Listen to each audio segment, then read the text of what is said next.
Hello, everyone. Welcome to the MakerDAO Scientific Governance and Risk Meeting number 114, taking place on Thursday, October 15th, 1600 UTC.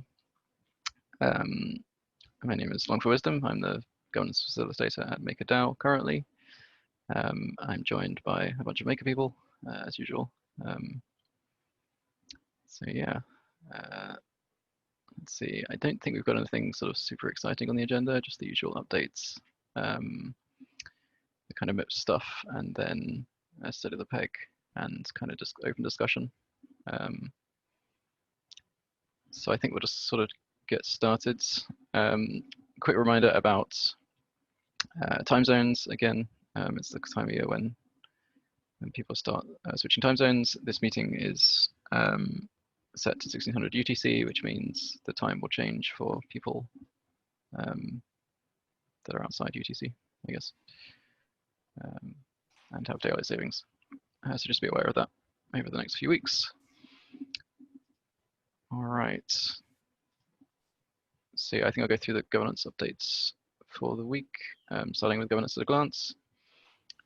So a couple of active discussions, various places in the forum. I've kind of got the kind of most popular ones. New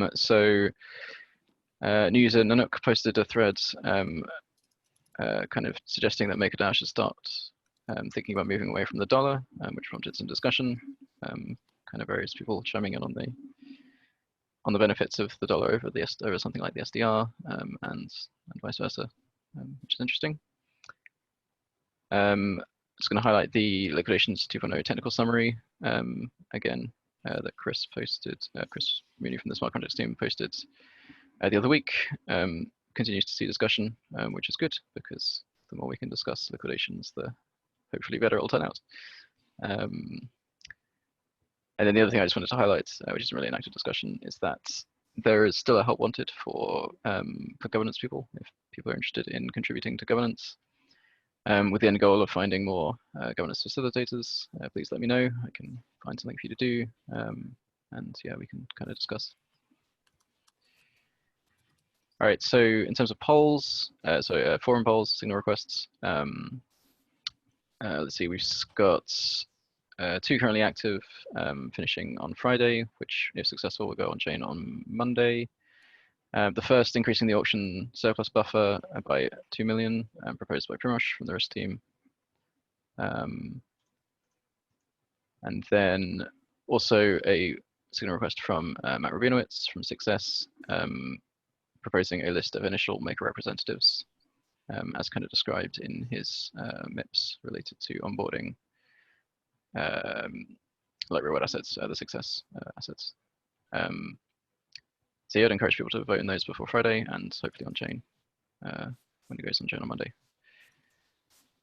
The only thing of signal I wanted to highlight was that the ETHB Vault collateral type passed signal request passed on chain and should be going into the executive tomorrow.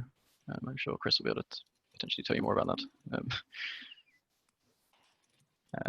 Other than that, I don't think there's too much to kind of update everyone in terms of governance. Currently working on doing some better documentation for the system parameters that we change most frequently. So stuff like collateralization ratio, debt ceilings, stability fees. I don't know how much people here will get out of them, but I'm hoping that it'll be easier for new users to pick up kind of signals and governance decisions that kind of involve those parameters if they have something to kind of read, and which will help them understand the kind of trade-offs with those parameters. So I think that pretty much covers me. Chris, do you want to do a smart contracts update? Sure. This is the thumbnail slot. Whenever YouTube tries to grab a thumbnail of the video, it like picks this slot. I keep seeing my face pop up. So yeah, we should alternate this slot if other people want to be the thumbnail. So last week we did not have an executive spell, which is the first time in I don't even know if I remember the last time we didn't have a weekly executive. So no parameters changed. It was pretty crazy. I mentioned last week that we we're slated to look at PaxG to do a collateral assessment, but that was incorrect because Befit Sandpiper did a collateral assessment on PaxG back in July. So that's already complete. I will just link to that really quick. And we just deployed FB to Covan. So if you're a keeper, integrator, UI, you want to test it, it's out on Covan. That's the pull request right now. You can find the address there. We'll update the changelog addresses soon. There was been some work on a tool between like Brian and Lucas. They're working on something called the chain log, which is a play on words for the change log. And I think that's complete. I don't know if either one of you guys are on the call, if you wanted to just give a brief update or if you want to like save that for a presentation later, but no, they're in a, I think they're still like in an L2 call. So, also we did a little bit of work on the collateral onboarding sheet. So Lucas went through and tried to give a sort of gut check on the assessments there, which hopefully is really starting to kind of complete that sheet. Someone else will probably present the sheet later, so I won't steal their thunder. We moved the join adapters that were in DSS deploy over to DSS gem joins. This is to help with collateral onboarding. So collateral and so doing that, we Sam and I were onboarding Balancer, trying to walk through getting it installed on Covan, using that documentation. So there's a whole bunch of new collateral onboarding documentation that'll be coming, and Balancer is sort of halfway to Covan right now, so we're still like walking through that. So I'd expect that next week. We also covered the Liquidations 2.0. We had a discussion yesterday about it. I don't know if we need to have more, but these forums and post any sort of questions you might have there. Or if we have time at the end of the call, like bring up any questions you might have. And there was some discussion about the keg, which is a way for the protocol to remunerate people. That you know, we did a little bit of work with that, sort of trying to accommodate some of the requests that we've had. I know it's not formally submitted yet, but something that we're working on. In the coming week, we'll expect FB to mainnet, so that'll happen tomorrow. And then we expect to get Val totally on Covan, Wi-Fi on Covan, and then GUSD on Covan, although that may not happen next week, might happen the week after. We're still working on collateral assessments for Uni, Ren BTC, and TBTC.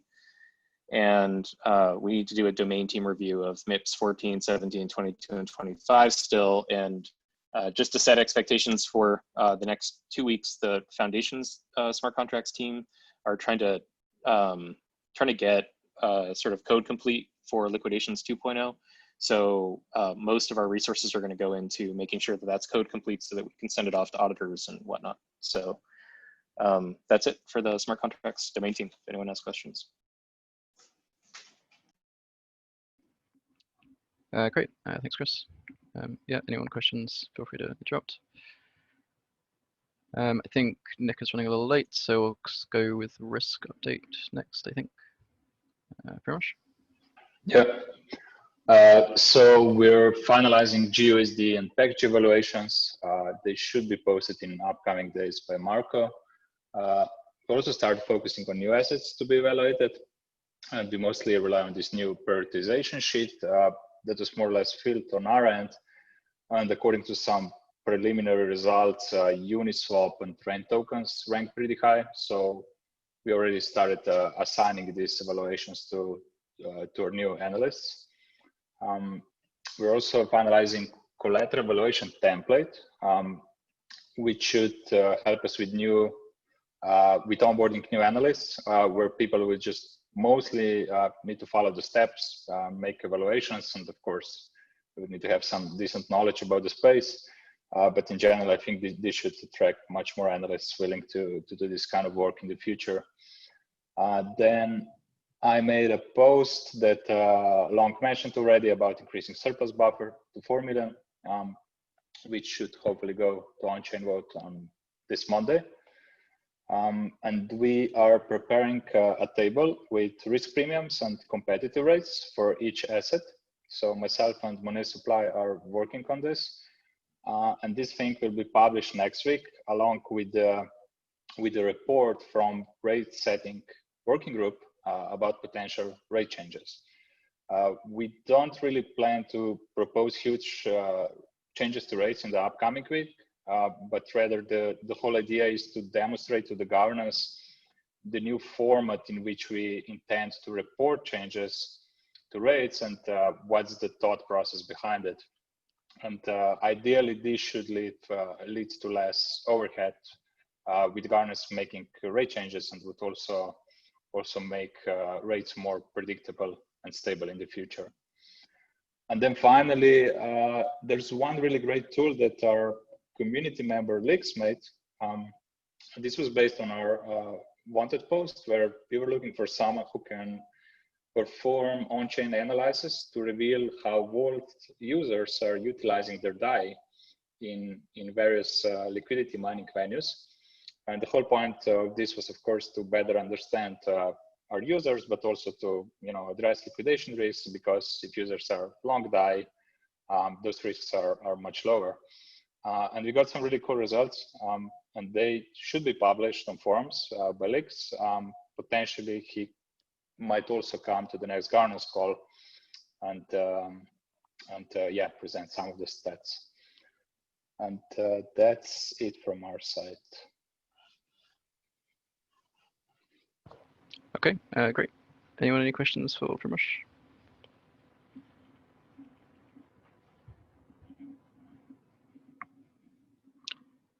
Okay. Amy, do you want to do a ComDev/operational update?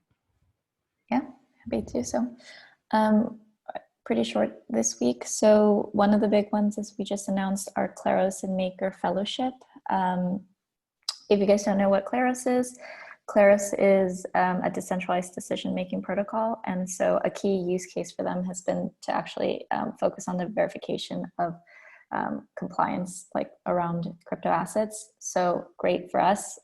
So the fellow themselves would be working on a framework that helps assess the code, risk profile, and legal compliance. And this is a 6-month fellowship for someone who's interested, ideally a researcher as well. So feel free to share it with anyone who you think might be interested. I think it's closing in about 2 weeks. The applications are closing in about 2 weeks, and we've already got some great applicants. The second piece is that we will be launching a grants platform soon. So hopefully this is going to be help with getting some great and more transparent kind of grant applications in the pipeline, and people will be able to view them as well. Anyone in the community will be able to view them as well. And then we are focusing a majority of my time has been working on this kind of growth-focused minimum operational framework that I mentioned, and it's almost ready for feedback in maybe 2 weeks or so. And that's going to include kind of a budget and incentive proposal, as well as it'll include some kind of roadmap and general time frame for what it might look like, implementation might look like, as well as guidance documents.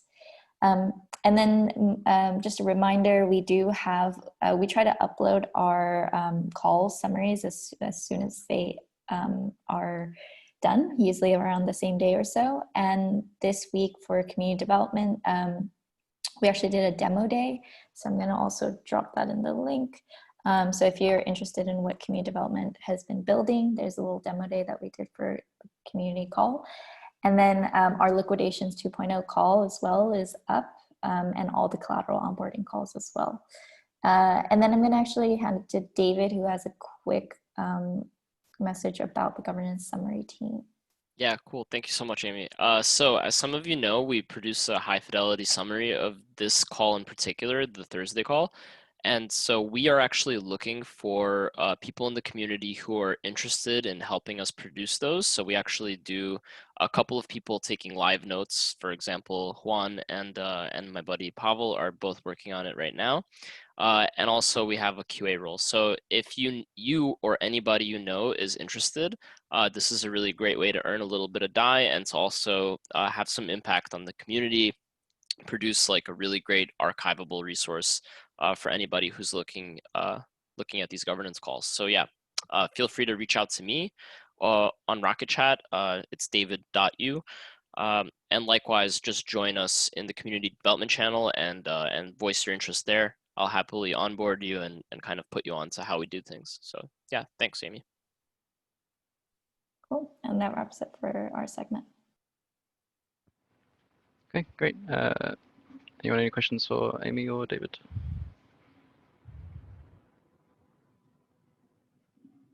Yeah. Thanks not. Yeah, I just say like I kind of get to see the summary guys kind of working on the stuff each week, and they like yeah, very diligent at doing it and getting everything sorted out. So big thanks to those people for doing that. And yeah, if you're interested, please get in touch with David. Cool. All right, Juan, do you want to give us a brief update for on the Collateral Calls? Can I share my screen for half a second? I'll Sure. try to make it more visual, copying Amy from last week. There you go.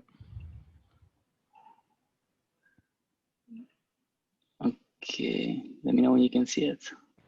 Yep, you can see it. Okay, great.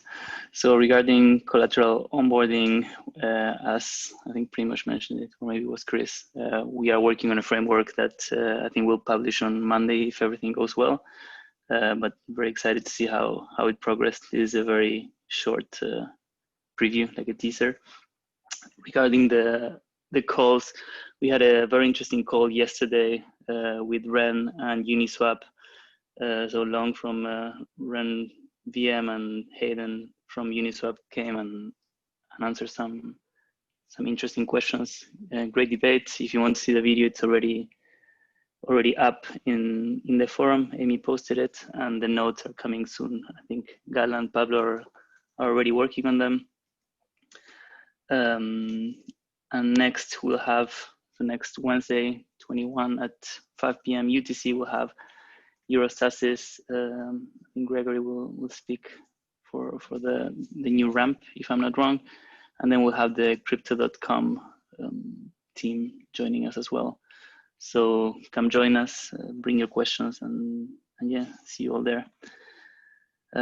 Coming soon, I don't want to give any project away until it's confirmed, but I'm talking with a couple of very interesting projects. I hope to have something confirmed very soon. And if you guys know someone that might be interested in joining us and presenting their project, please reach out either to them or to me, and we'll gladly talk to them to organize something. And that's it for me. All right, yeah, thanks, Juan. Any questions for Juan before we move on?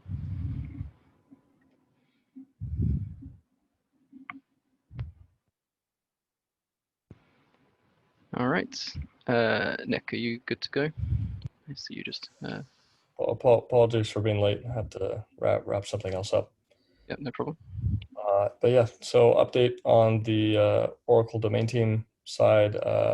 You know, we obviously did the work for Balancer and for Wi-Fi on the Oracle assessment. Those are kind of underway in terms of the release package. We're deep into testing now, and we're kind of slated to start releasing that into production in about a week. And we'd probably need a week to do the production deployment from there. So I think we're on. So I think that's probably the biggest bottleneck for collateral onboarding of Wi-Fi and Balancer. But I think we can. We're on track to do it by the end of the month. In terms of getting the onboarding done with through the executive. in terms of status of other work, we've been, I think I've mentioned this in a few comments on the forum, and talked to a couple of you, but we've been working on a Uniswap LP token oracle. So that contract is looking pretty solid at the moment.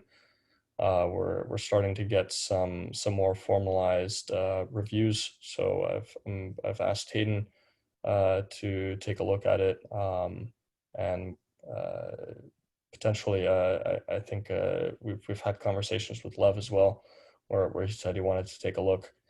I think the idea is that we can probably, after a round of incorporating their feedback, is feel pretty comfortable deploying that into production maybe around in the November timeframe for onboarding the first Uniswap LP tokens, with the caveat that we should probably have the debt ceilings be quite conservative at first while we undergo audits in parallel. As many of you might know, right, the audit process can be quite time consuming, not in the sense that the audit itself takes very long, but that the wait list for auditors can be quite large.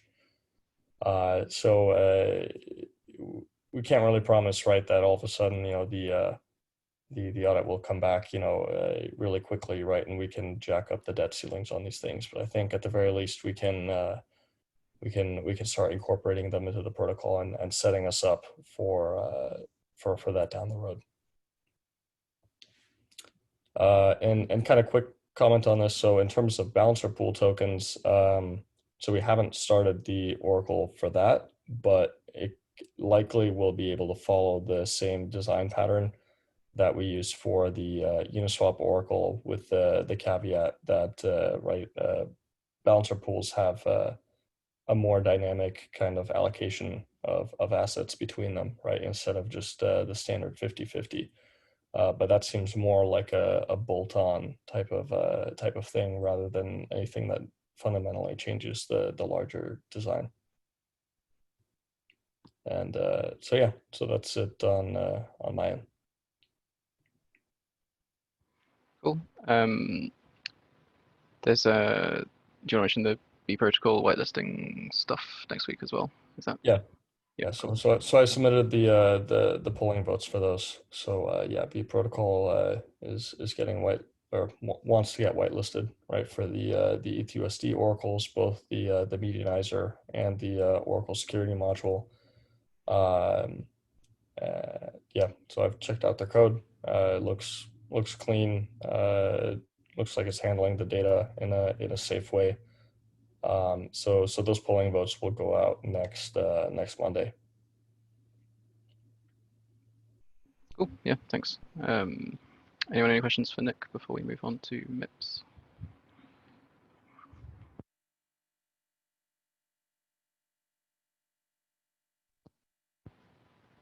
Okay. Charles, you good to go? Yep. Hello, everyone. There you go. Okay, there we go.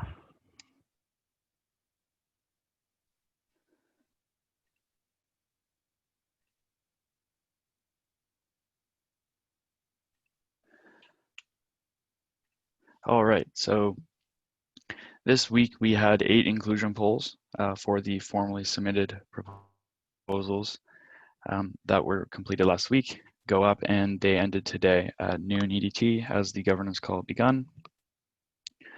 And before showing the results of the inclusion polls on the next slide, I just wanted to reiterate that for an inclusion poll to pass, the yes votes for a given option need to be greater than the no votes plus the default inclusion threshold. And the default inclusion threshold is at 3000 MKR.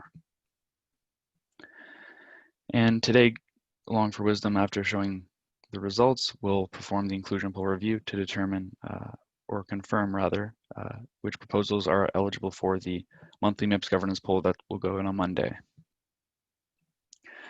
The inclusion poll results, in short, they all passed, which was really great to see. A couple of them were quite close. But all of these proposals will be bundled up in the monthly governance poll and voted on next Monday until Thursday. So yeah, I'm repeating myself here, but next week we're going to have the governance poll go out for each of those proposals with all the details, and it will end on Thursday at noon EDT, same time as today. And then Long for Wisdom will confirm the review of the governance poll to set up the executive vote for the last Monday of the governance cycle in October, which is October 26th. So if that governance poll passes, it will go to the executive in the last week. In terms of the Collateral onboarding updates, I just wanted to recap that the governance poll to take a more flexible and transparent approach to Collateral onboarding passed last week. Therefore, the weekly Collateral onboarding process is now active. And with that being said, Wi-Fi and Balancer are currently going through the new weekly cycle, and both went up for governance polls this week, and the results both passed. So this means that an executive vote for these two collateral types can go out on a Friday over the next couple of weeks.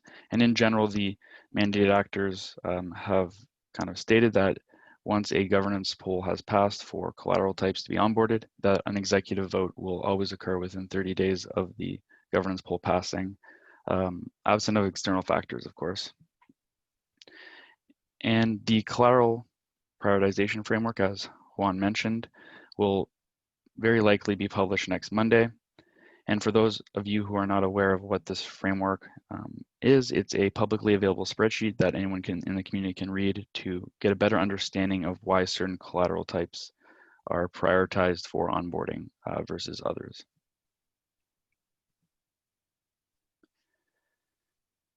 Lastly, for collateral onboarding, we have the October's community greenlight polls that will be published next Monday as well. And there will be a total of 11 polls that will be covered for 2 weeks. And I'll link to the collateral status index after my segment, but you can see all of the collateral types that will go for votes on the right there. So A tokens, C tokens, and a C drop, OMG, and a couple of Uniswap types as well as YUSD. The current proposals in the request for comments phase have not changed. There's 9 of them in total. I'll also link to this section in the Zoom chat after, because I'm not sure it's valuable for me to just go over the titles of them at this point, but there's a lot of really great proposals being pushed forward, a couple following up from past months executive, such as the Flashmint module, which is a follow-up on the declarations of intent for that. Some really cool proposals for the governance contract redesign and debt ceiling instant access modules, taking a more automatic approach to debt ceiling. And of course, the addition of the support domain, as well as some other sub-proposals for source grid funding and adding Amy as a domain support facilitator. And lastly, for my update, there are still 2 pretty active new proposal ideas that are being discussed in the forums. And the first one is the flapper distributor. So this is a way to distribute system surplus while minimizing governance processes. And the proposal idea for replacing the mechanism to burn MQR with the treasury, which has had some good discussions and debates in there. But that's it for my update today. So if anyone has any questions about what's happening next for polls or votes, feel free to ask in the forums or in this call before Long does his governance review.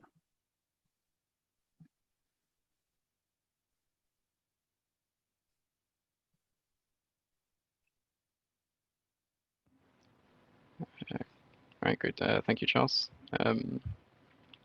Yeah, as Charles said, if anyone has thoughts or comments on, I guess, the inclusion polls, I know some of them were quite close, like the MIP20 one seemed to be quite close.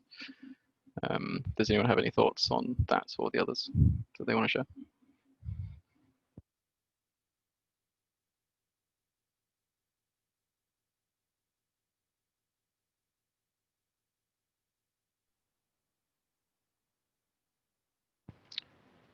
It looks like maybe not. Lev, did you want to share anything, or are you good?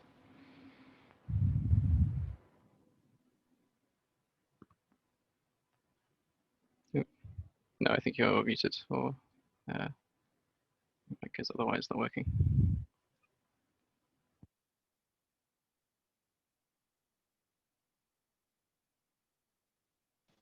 Can you hear me now? Yes, we can now. Oh, okay. I just wanted to say that maybe it's worth, there was also incidentally a poll about the approach to rates, which probably would probably somehow have to be, well, or rather that, you know, if midpoint were ever to be used, that would obviously have to be kind of holistically considered together with the rate setting thing. So I guess at some point there ought to be a discussion about when, if ever, would par adjustment fit into the rates working groups deliberations. Yep, that's a good point. Thanks, Lev. Yeah, so just to reiterate that, if in case anyone missed it, I think Lev was sort of saying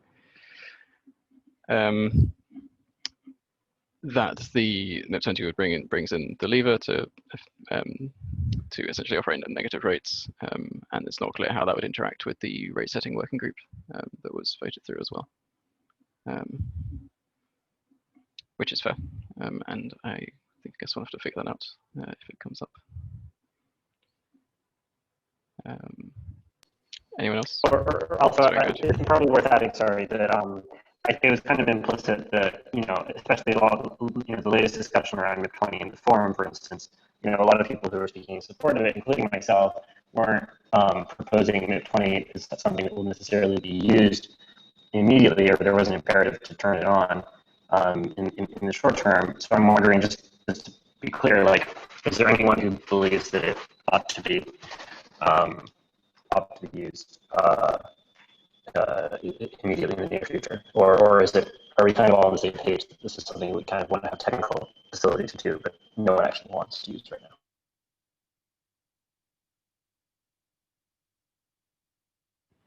Yeah, I'm not 100% sure. Like, anyone, feel free to chime in. I do think, like, I've seen a few people say that they support having the capability, but not necessarily wanting to use it now, right? And it seems to be like having the capability is kind of like unambiguously good, considering the simplicity of like the contracts and stuff. So yeah, I think like obviously activating would be a whole other question, I think, and we'd have to, you know, kind of get a sort of poll and kind of discuss that in more detail before just turning it on.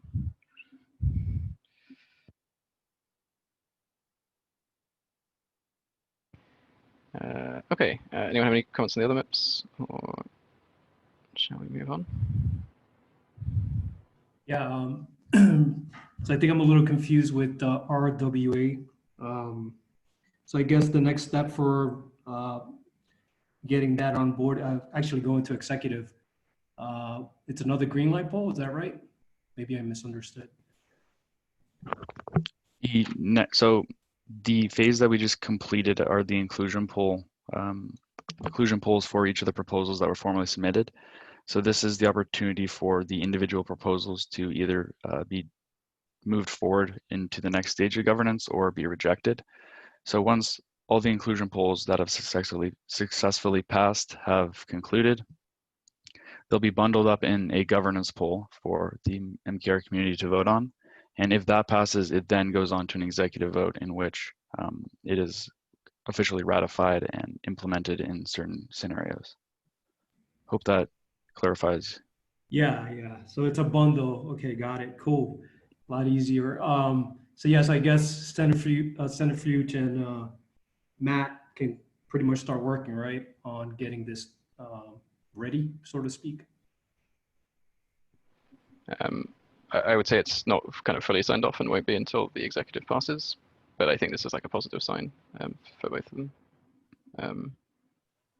So yeah, like when they actually start committing resources to it, it's kind of up to them. But there is still a possibility for the executive to fail or for the bundle to fail. Right. Yeah.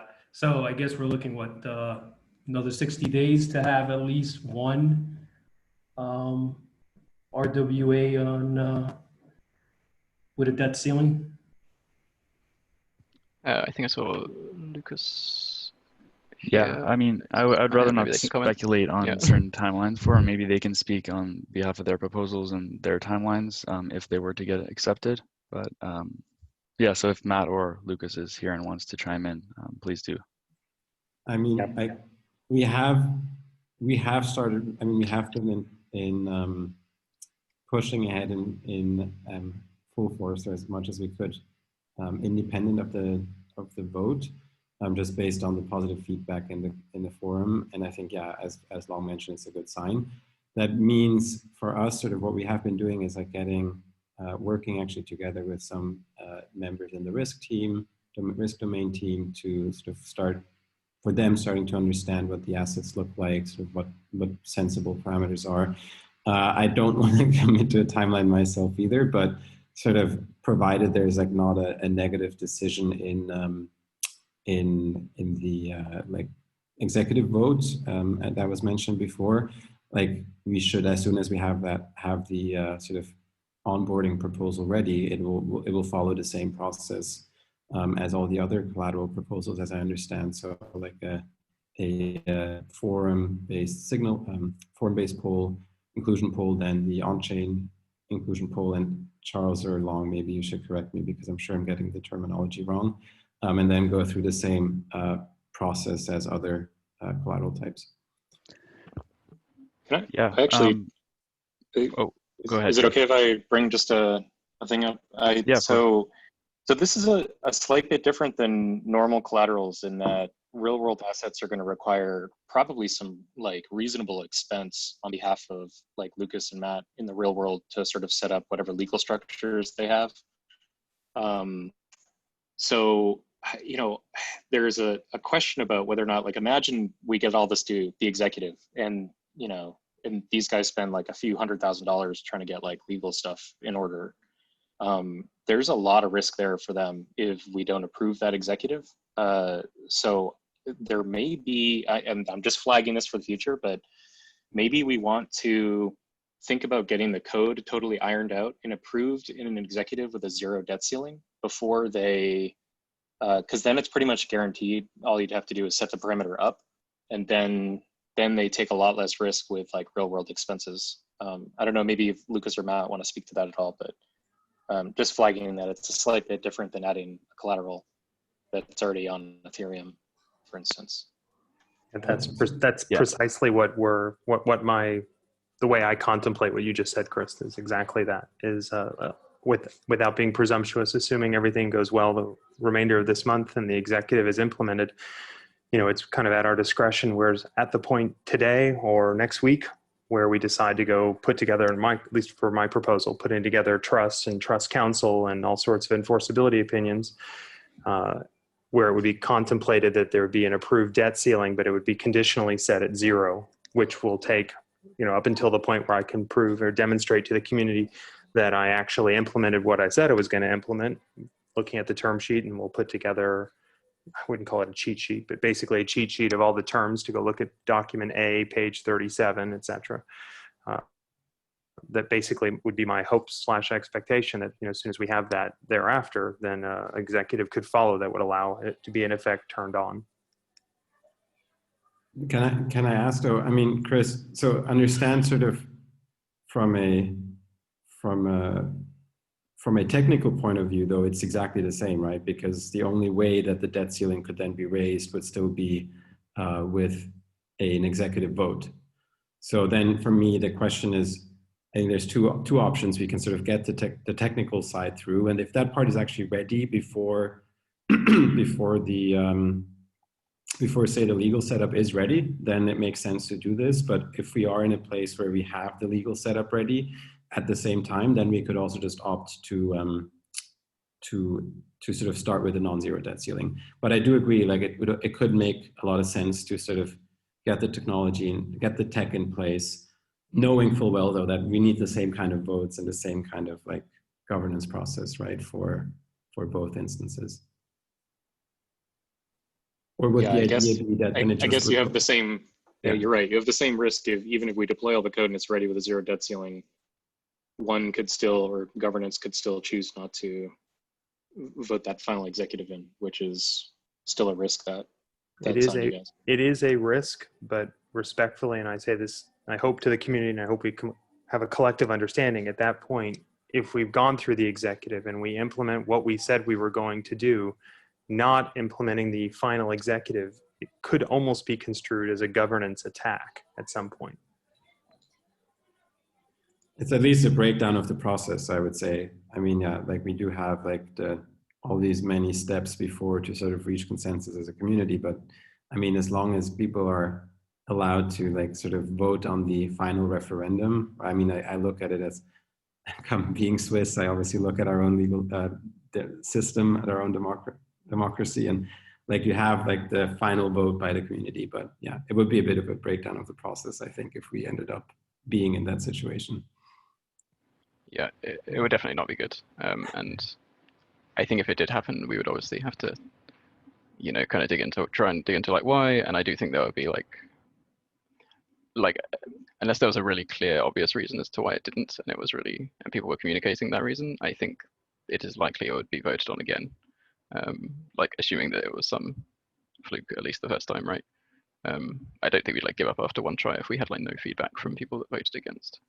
So I have one interesting question to what you mentioned in the chat, Charles, because you said the initial exec passing from Matt's proposal sets the debt ceiling to 0 and a follow-up executive vote is required using the weekly cycle.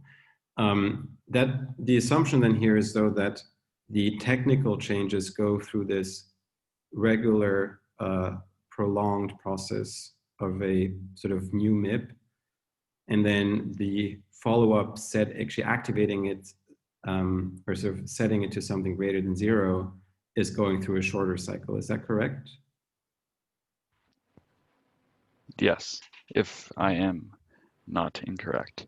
And yeah, just to your point earlier about when your proposals pass for the liquidation system for the centrifuge-based assets.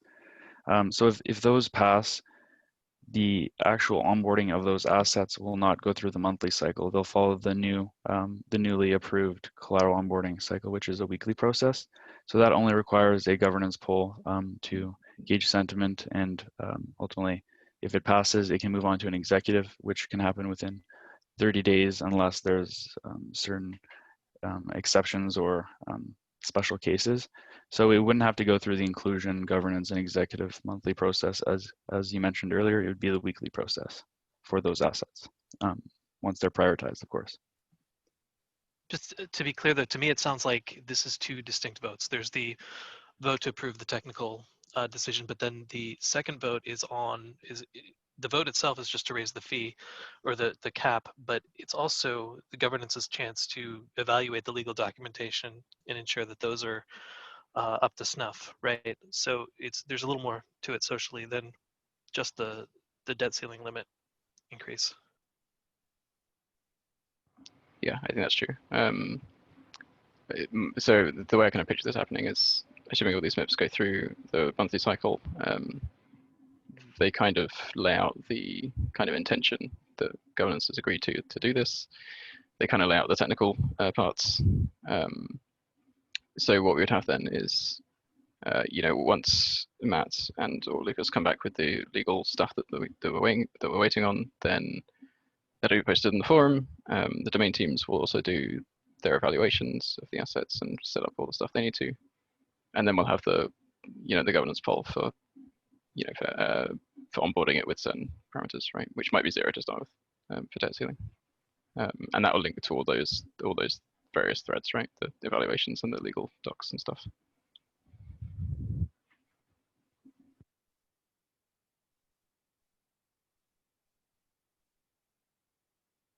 So I think it would be 4 votes that still need to pass. I'm not trying to count them. It would be like the MIPS, the governance, this monthly governance bundle, the monthly governance executive, the weekly poll to confirm like initial parameters, and then the executive to to actually put the code in and deploy those parameters. So there you go.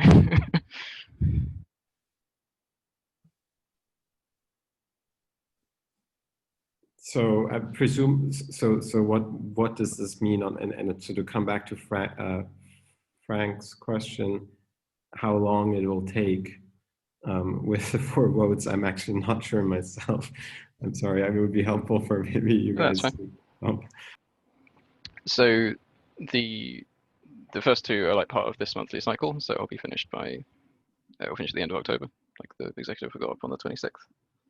And then the 2 votes after that, like the weekly cycle poll and the weekly executive, will happen at some week in the future, possibly in different weeks, depending on how busy the smart contracts team is. But that can kind of be like whenever we have all the information we need, right? So that's somewhat dependent on you guys and somewhat dependent on the domain teams to do the evaluations.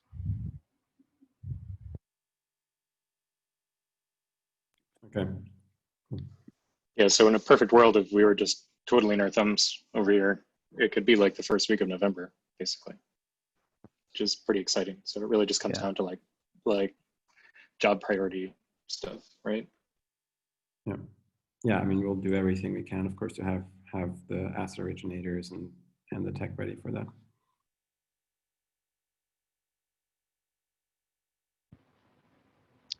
Okay, cool. Any other MIPs anybody wants to say anything about or comment on before we move on?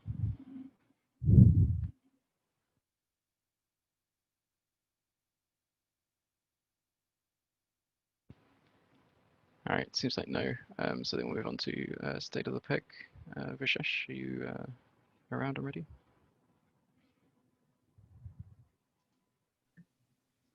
Yeah, I can do a quick hit. Nice. Okay.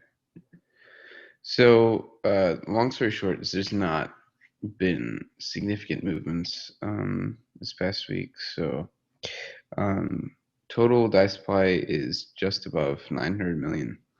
We have 336 million from ETH, 3.5 million from BAT, 407 million from USDCA, 77 million from WBTC, 56 million from TUSD, and then 24 million from PAX and smaller amounts from some other collateral types. So just to touch on, at the end of the day, what we've got in terms of DAI price, basically the peg has been holding steady at where it has been for the past, I would say, couple of weeks now.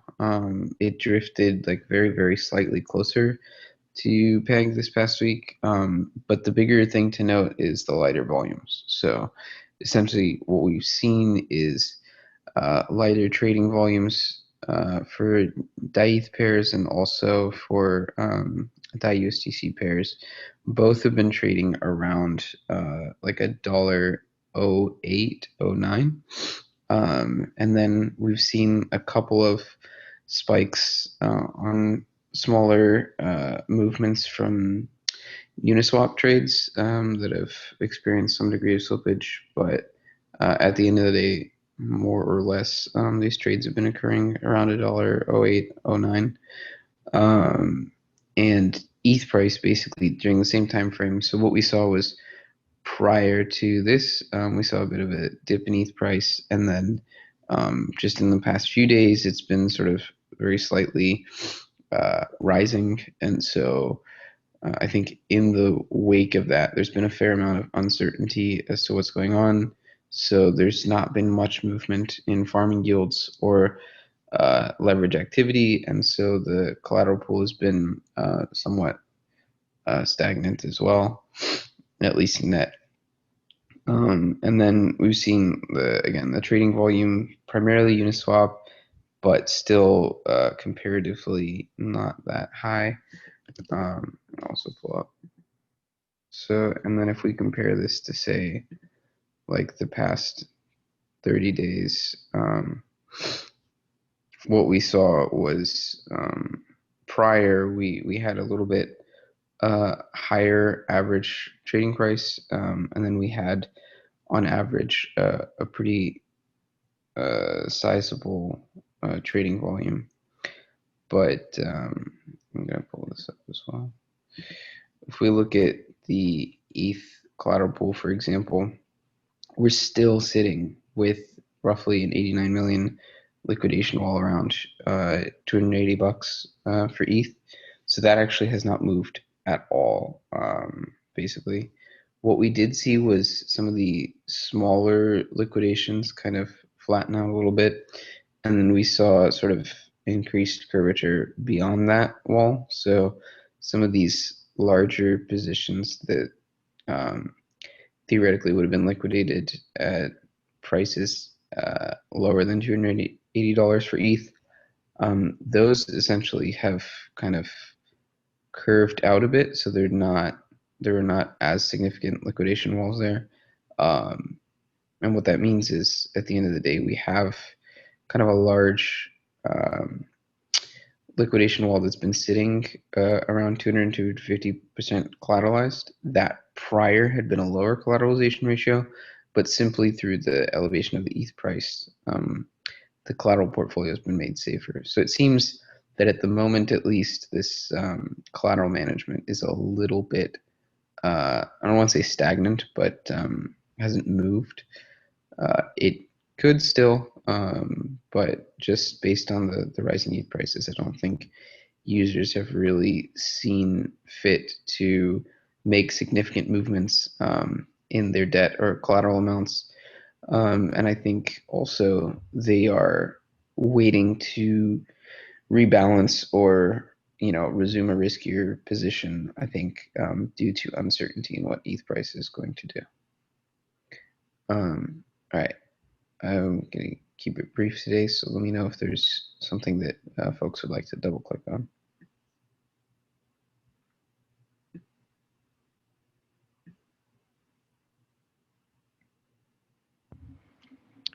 All right, yeah, no, thanks for that, Vishesh. Anyone have any questions or anything?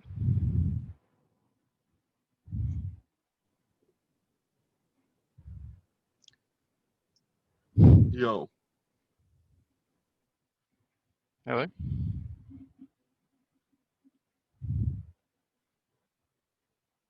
No worries. Cool. So we'll get on to QA in a minute. Charles has hopefully let me know that I forgot to do the MIPS inclusion review. So I'll just officially do it now. All the MIPS, all the inclusion polls that have passed will be included in the bundle poll next week. I don't see any reason to. They all passed the inclusion threshold. There's no reason to exclude any of them. So, yep, they will all continue.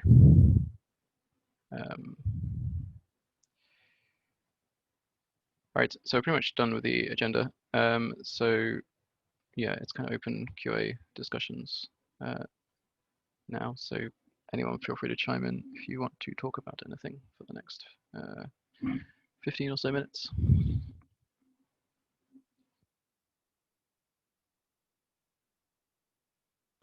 Yeah, this might be a bit too early, but I was wondering with regards to yesterday's discussion of liquidations 2.0, if we've set up, I guess, a little meeting with Gauntlet about what exactly what parameters are going to be testing and things of that nature yet, or maybe it's a little too early, right? So we have a regularly sort of scheduled thing with them at this point. So last I checked, they were attempting to get the deploys ready. So we're trying to unblock them on deploying Liquidations 2.0 into their kit, and then they have to kind of mock up their sole deploy thing. So they're not quite there yet. They're trying to build their infrastructure out using Liquidations 2.0 right now. And so you think having them come on would be a good idea, or it's just too early? I'd say probably too early, right this moment, but maybe in another couple of weeks. I'll bring it up on the next call that we have with them. Cool. And I think Lix had drawn up a nice little graph. So do you think like the community members should come up with scenarios where there might be an attack, or liquidations 2.0 might have some issues, etc.? Yeah. To that end, on the call yesterday, I had kind of said, you know, this is the time if anyone can think of how they might want to exploit liquidations 2.0, how they would use it to turn a profit, you know, what types of exploits. I mean, put your black hats on and think about liquidations 2.0, because you know, we need to fix any of these types of attack vectors or add something that would make a risk that we didn't see yet less likely. Now's the time to do it. So so please do that. If you guys can post in the forums, or even just, you know, message us directly.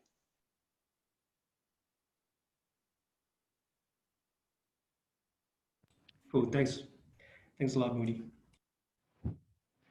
So I actually had a follow-up question regarding the gauntlet stuff. Will they kind of be testing various like price curves for the auctions? Is that part of what they're going to be testing? Yeah, I believe we discussed that they would even possibly suggest like the ideal sort of parameters in some cases. So I'm expecting that's part of the sort of data set they give us. And also, if you weren't in the call yesterday, we were also kind of hoping, you know, this is more of like software as a service with them, but we were hoping that this entire kit would be available to Maker off into the future. So we would be able to maybe, you know, once a week or whenever, like run a simulation on all of our assets and see what types of things that scenario would have suggested for risk parameters. So we could see things change over time. You know, that's probably in the meeting. Yeah, that sounds great. Would be very useful, I'm sure. I imagine Risk would appreciate having more tools like that.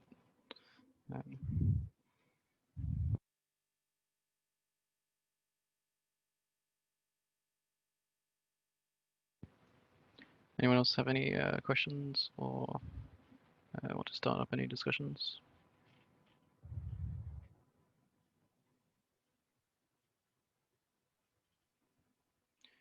Maybe talk briefly about the potential surplus buffer increases, because I know, so we had a signal a couple of weeks ago from Aaron that was sort of inconclusive. The more recent one by Primosh has been a little bit more positive. I was wondering if anyone had any thoughts on increasing the buffer or keeping the buffer the same, or anything like that.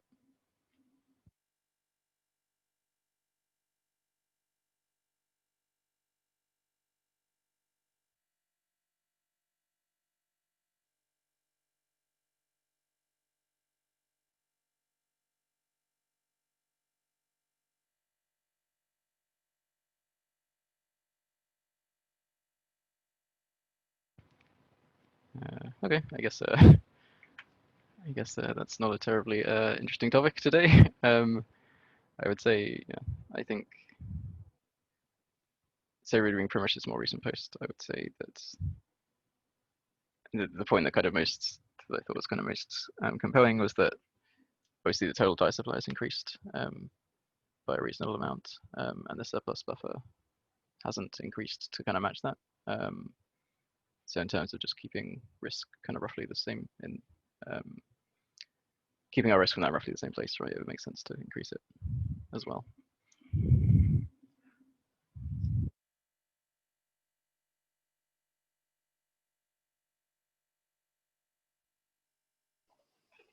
Yeah, and I think the other question in regards to surplus buffer is what do we do after 5 weeks? So should we just keep increasing it until we reach 100% collateralization ratio? Or you know, what's the general strategy with accrued fees on stablecoins? There were some questions on forums. You know, is there a strategy where we could potentially lower stability fees on those on stablecoin vaults, which means that collateralization ratio will drop slower, and this means if potentially DAI price falls, you would see self-unwinding, which is positive because you wouldn't really need to liquidate them and all the unknowns related to it. But on the other hand, you know, if we if we make those fees really low, so we have this self-unwinding, it will take more time to actually reach DAI parity, because when the DAI price is falling and you have this self-unwinding, everybody who's self-unwinding is buying DAI, right? So the DAI price will fall lower as well, but on the positive side, you will decrease the stablecoin exposure. So my answer was that actually governance needs to decide what's the priority here. Do we want to decrease the stablecoin exposure as fast as possible, but then the DAI price will just fall slower? And this means that we'll have lower fees on stablecoins, possibly go lower than 4%. Or because you can have this extreme scenario as well, where you could just increase stablecoin fees on, let's say, to 50%. You would decrease collateralization ratio to 100% in about less than a week. And then you would basically, until the DAI parity is reached, you wouldn't see any stablecoin unwinding, right? So the DAI parity could be reached quicker if you, of course, have scenario of lower demand, higher supply. But stablecoins would still stay in the portfolio until that point. So yeah, it's basically up to the governance. You know, how long do they want to tolerate these stablecoins? I know that the only way out is, of course, by increasing the DAI supply or hoping that the DAI demand falls. But other than that, I mean, that is the priority. But other than that, we still have some tools to manage, the pace of unwinding.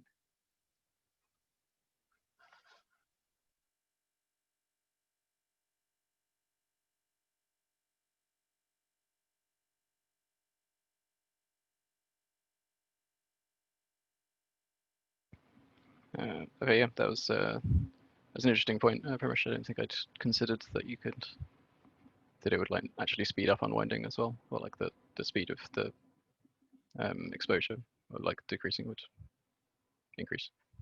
That didn't make a lot of sense. Cool.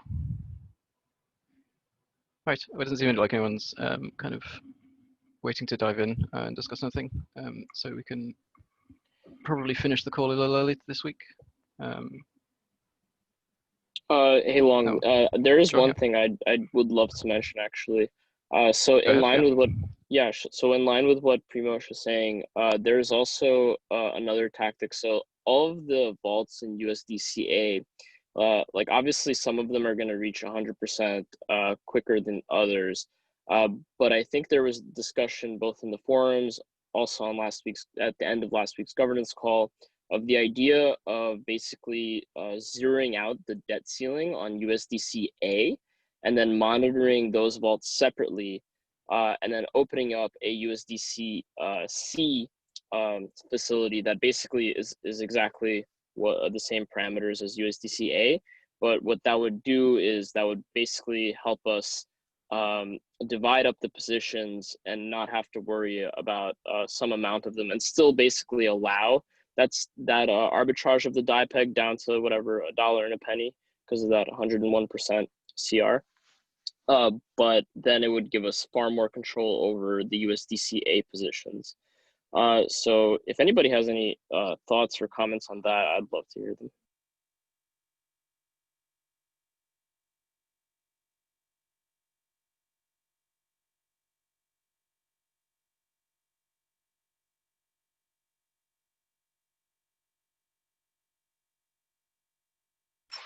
If not, that's cool too. Yeah, I think there's, I mean, there have been a couple of things proposed at this point, right? Like maybe 3 or 4 different strategies we could take. I feel like that one would probably be good. I do think. So I mean, I think we'd end up in pretty much the same situation with the USDC vaults, in that like some of them. So I don't think like the full debt ceiling will be used immediately. I think it would still be spread over a few weeks or a month or 2 months or something. So I think we still see like some vaults in USDC which had like lower ratios than others. So so Greg, do you want to make that point on the mic as well? What was that? you want to make the point on the mic as well? Oh yeah, I mean, I just like there's a chat in governance and risk where me and I think Sam were talking. It's like you can save a little bit of efficiency on the auctions by trying to stop them around 100, but it's really, like, in my opinion, it's really, really minor compared to the amount of like mental overhead we'll have to do to achieve it. So I can see the argument for either direction, but personally, I don't think it's completely necessary. Like I'm just trying to say, I don't think it's like an emergency thing where we need to do this. It's really just, we can take a couple weeks, analyze what the quantifiable efficiency gains would be, and then make a decision on that. Yeah, I'm definitely on the other camp on that. I think like even if we have like a 0.1 or 0.01% auction inefficiency, it may end up costing us like potentially tens or hundreds of thousands of dollars in the end to run it below 100%. Yeah, that could be right. I mean, I think we should try and put a model together. Maybe I can help with that too.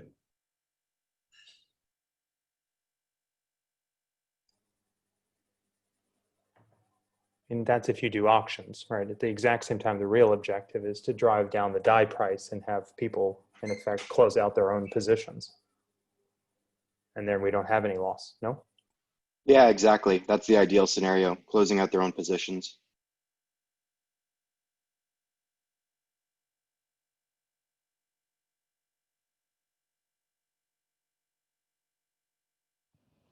Yeah, so like obviously the lower the positions go under like 100% collateralization, the lower the die price has to go for people to close out, I think is how it works, right? Yeah, that's right.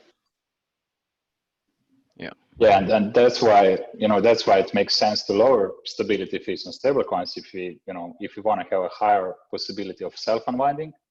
But then, as I said, on the other hand, you might not be you might not be maximizing the fee collection, and it will take longer for die price to fall. But as I said, yeah, you're going to have this self-unwinding happening quicker, which is a positive. But it's really hard to say, right? Is it 2% or 4%? How can you really time die price decrease with the fees accrued? So to really make it perfect, it's pretty much impossible because the die price decrease, there's lots of variables included to really estimate when can we see supply. I mean, we could control supply to some extent or hope to onboard cool assets, but there's a demand side. Sorry, and I do have one question related to that. So if we ultimately went through and did this manually at some point, right? Not today. I agree with Greg that kind of the mental cognitive overhead right now is probably not worth it. Maybe it might be in a couple of weeks or a month or 2 or 6, but wouldn't there still be that 13% liquidation penalty for those parties? No. Humor me, why not? Why wouldn't we? Well, I believe the auctions would try to recover 13% on whatever the debt is, but it's just not going to get it. David yeah, said exactly. Correctly. Keepers won't bid more than the fair market value of the collateral, and there's no way to force them to do that. The auctions will sit there hoping to get 13%, but they just won't get it. We'll get approximately the value of the collateral minus some inefficiency factor. Understood. Now, I'm not perfectly familiar on how the keeper side of it works. I didn't know if there was a 13% ding in effect on the principal at that stage. Hey, can I chime in a little bit? I'm in the car, so I apologize for the noise. So the only buffer for any kind of anything is that 1% there. That's it. There is no 13%. The second thing is the interest rate is running into the surplus buffer, right? And so you can kind of run the numbers, but you got to run them against what's already gone into the surplus buffer. And so the clock is kind of ticking on a number of things here. So while I don't consider it an emergency, everything is kind of, I hear a lot of people saying, well, if we can get the die price down somehow and we can get people to close, that's kind of an ideal situation. But we've been in this boat for a while, and I don't easily see us get out of it. And so, but there's no 13% anywhere. We've got 1% to work with, and that clock has been ticking into that 1% for a while now. Understood. Got it. And that's why it's probably not a bad idea to advocate for lowering the stability fee on USDCA in general, just to kind of extend that clock a little bit for governance. But you know, I don't know if I'm missing something that might make that a bad idea. Yeah, I'm definitely in favor of lowering the stability fee at some point.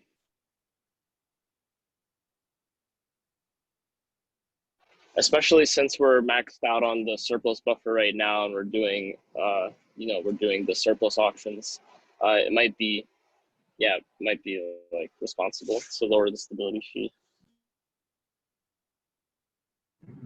I mean, loosely speaking, some of that dye that we thought we had that we're now buying Maker with, we kind of don't have. And so you kind of really want to pull that back until you solve this problem.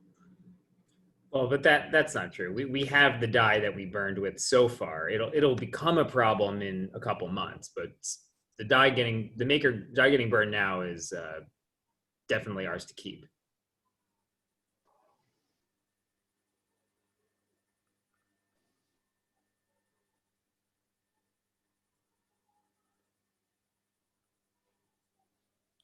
I do, however, want to caution or recommend, at least to the community, the notion that we're changing the stability fee on anything less than the underlying risk that's associated with the collateral. I think it is a dangerous precedent from my perspective only to move the stability fee to, in effect, trying to do monetary policy with risk policy.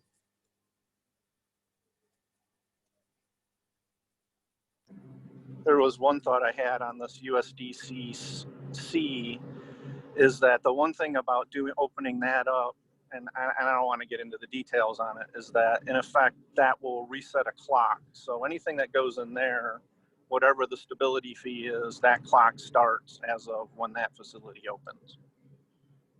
Yeah, absolutely.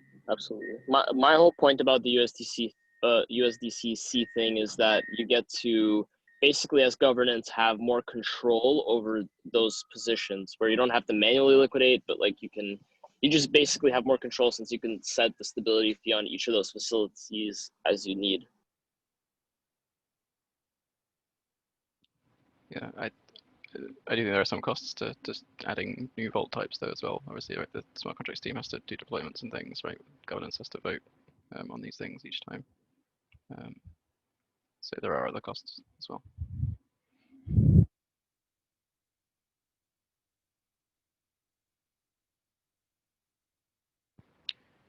All right, we're about 1:15 now, so maybe it's time to think about wrapping up.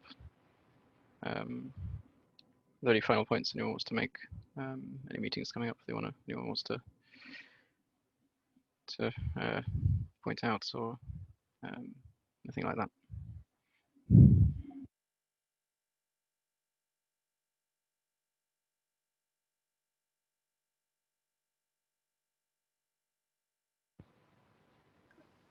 Yeah, actually just one, I think. So when ETB vaults go live, so the debt ceiling is 20 million.